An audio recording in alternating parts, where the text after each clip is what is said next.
You think anxiety is the problem, but what if the real problem is when you're trying to fix it? What if the reason nothing works is because you keep intervening at the worst possible moment? What if every time you try to calm down, you're actually reinforcing the cycle? And what if the belief that you can't regulate is being built by the way you're attempting to regulate?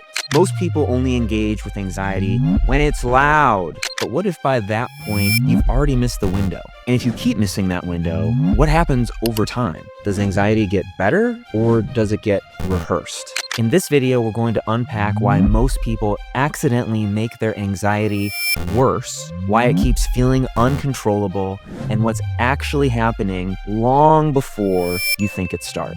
Because if you don't change the timing, the intensity doesn't change either. Hey everyone, I'm Dr. Greg here, clinical psychologist, and today we're going to talk a bit about why anxiety is not what you think it is. The worst thing you can do for anxiety is ignore it when it's subtle. If you think of anxiety on a scale from 1 to 10, the fastest way to guarantee a level 9 reaction is to dismiss the level 3 signals. Level 3 does not look dramatic, which is exactly why most people overlook it. It looks like a tight jaw, a shorter fuse, and a slight increase in urgency in your thoughts. If you only respond to anxiety when it becomes loud and obvious, you train your body to escalate before it gets your attention.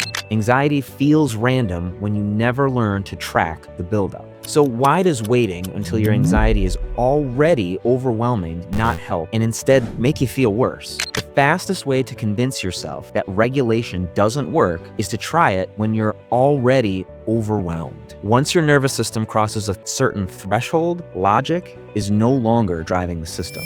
At that point, your body's prioritizing survival, not clarity. If you wait until you're spiraling, you're trying to negotiate with physiology instead of intervening earlier. And when that fails, you don't question the timing, you just question yourself. So here's what you need to do. If you want anxiety to feel manageable, you've got to stop waiting for urgency before you check in with yourself. The easiest way to build that awareness is to rate your activation from 1 to 10 at least twice a day, even when nothing dramatic's happening. That simple check-in forces you to catch the level 3 before it becomes a level 9. And at level 3, you don't need a full reset. You need a micro correction. That might be a longer exhale, unclenching your jaw, relaxing your shoulders, or naming the emotion out loud instead of pushing it away. Those small adjustments feel insignificant in the moment, but they prevent the identity crisis that tends to happen at a level 9. You're not trying to calm down, you're preventing an escalation.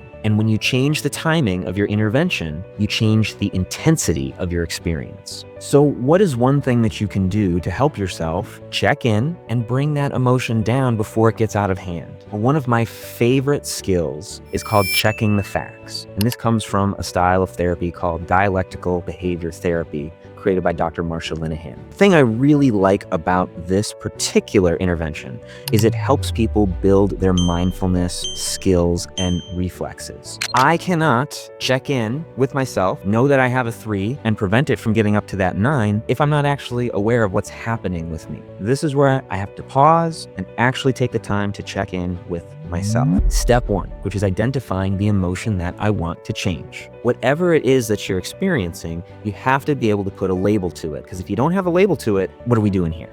Number 2, what is the event prompting my emotion? You've got to be able to check in and see what is influencing this emotion. Because from a DBT framework, every emotion has a cause. Even if we don't know what that cause is, there is still a cause there. So by being able to identify that, you're already doing far better than most people. Number 3, what are my interpretations, thoughts, and assumptions about the event? How am I thinking about this? I have a classic example of this. Let's say you're sitting in your office and your coworker Johnny, who you've known him for a long time, walks by and you say, "Hey Johnny," and he just keeps on walking. Some of you, the first thought that pops into your head might be, "What a jerk. He's awful and terrible." That thought is going to influence how I'm feeling and also how I react in that situation. But But now let's back up. If I take that same scenario and just slightly tweak that first thought, maybe Johnny didn't hear me. If Johnny didn't hear me, all of a sudden, that's influencing what I'm feeling and how I'm reacting in that situation. Number 4, am I assuming a threat? What is causing my emotion to jump from that 3 to a 9? It's probably the fact that